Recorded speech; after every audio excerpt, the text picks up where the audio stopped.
ኮሮናና የአገዋ መሰረዝ ኢትዮጵያን ብዙ ያስተማራት። ኢትዮጵያ ውስጥ ይመረትና ኢትዮጵያ ታምርት ለየቅል እሳቤ። ኢትዮጵያ ውስጥ ይመረት ማለት ባለሀብቱ ከየትም የመጣ ቢሆን ኢትዮጵያ ውስጥ እስካመረተ ድረስ ተጠቃሚ እንሆናለን ነው አስፈላጊ ጉዳይ። ኢትዮጵያ ታምርት ግን ልጆቿን በስፋት ወደ ምርታማነት ወደ ጥራት ታስገባ ግን ማለት ኮሮና ቢመጣ የማይሸሹ አገዋ ቢሰረዝ የማይሸሹ የኛ የሆኑ ሰዎች እናበራክት ማለት ነው። ይህንን ከጀመርን ጥቂት ዓመታት ወስዶብናል። የሚገርም ውጤት እያመጣ ነው ያለው።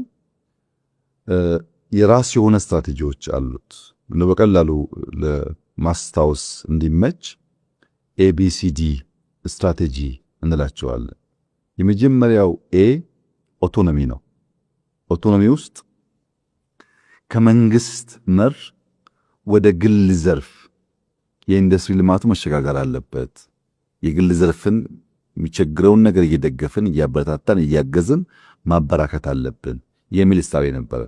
ዛሬ ኢትዮጵያ ውስጥ ኢንዱስትሪን ጨምሮ አጠቃላይ በንግድ ዘርፍ 2.6 ሚሊዮን ዜጎች ንግድ ፍቃድ አላቸው። ይሄን ቁጥር ወደ ኋላ ብትመለስ አታገኘውም። 2.6 ሚሊዮን ሰዎች በኢንዱስትሪውም አጠቃላይ ትሬድ ላይ ላይሰንስ አላቸው። ለምን? የግሉን ዘርፍ በብዙ መንገድ ወደ ስራ ወደ አምራችነት እንዲገባ ፑሽ ማድረግ ሲጀመርን ማለት ነው። አነስተኛና መካከለኛ ኢንዱስትሪዎች የለውጡ ጊዜ ዝቅተኛው አይጨምርም። ዝቅተኛው ኢንዱስትሪ በመቶ ሺዎች የሚቆጠር ነው። እነሱን አልቆጥራቸውም። አነስተኛና መካከለኛ በስታንዳርዱ ብቻ በለውጡ ማግስት 8000 ገደማ ነበሩ። ዛሬ 26000 ደርሰዋል። ከ8000 26000 በላይ ደርሰዋል አነስተኛና መካከለኛ ኢንዱስትሪዎች።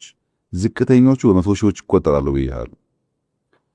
ከመካከለኛ በላይ ከፍተኛ የሚባሉ ኢንዱስትሪዎች 3000 ገደማ ደርሰዋል ብዬ ነበር። አሁን ወደ 4200 ገደማ ደርሰዋል። እነዚህ እንግዲህ እንደነ ማዳበሪያ እንደ ቦሌ ለሚ ያሉ ሲሚንቶ ፋብሪካዎች አሁን የዳንጎቴን ሲሚንቶ ፋብሪካ ማስፋት ሄቪዎቹን እነ ጋዝን እነ ብረትን ያካትታል ማለት ትላልቆቹን ከ3000 ወደ 4200 አድጓል። መካከለኛውና ዝቅተኛውን ከ8000 26000 አድጓል። ይሄ በውጭ ቀጥተኛ ኢንቨስትመንት ፍሰት እድገትም በኢነርጂ አጠቃቀምም ይታያል። ለምሳሌ ዘንድሮ የውጭ ቀጥተኛ ኢንቨስትመንት እድገት የዚህ ዓመት ብቻ ወደ 22.7% አድጓል። እድገት አለው። ኢነርጂም ከዛ በላይ አድጓል። ለኢንዱስትሪ የምንጠቀመው ኢነርጂ ፍጆታ ከዛ በላይ አድጓል። የመጀመሪያው ኦቶኖሚ እነዚህን ያካትታል።